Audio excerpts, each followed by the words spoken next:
Mga kaibigan, lalabas ako ng subdivision namin. Tip. Ayan, hindi kami makalabas dito sa bungad. Baha. Ito po, update to sa lugar namin dito sa may Bayan Luma. Ito po ang baha po. Hindi Ayan. Yan po, ito po yung subdivision namin. Wala naman po sa loob, hindi naman nakapasok.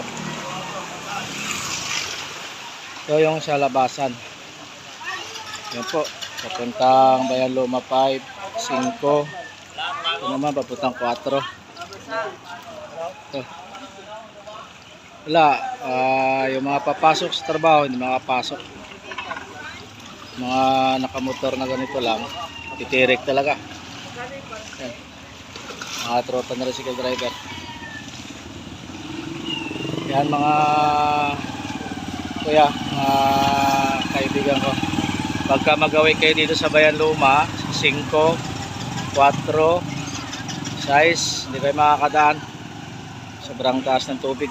Ayan o, tumirik na.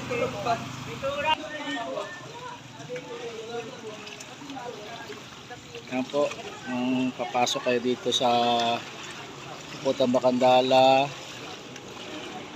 Robinsonimo, sarado na yan. Yung mga papasok sa trabaho hindi makakapasok. Yan, si nanay lakad. Ito mga kaibigan, update na po ito ha. Ingat po tayo lahat sa pagdadrive. Keep safe and God bless.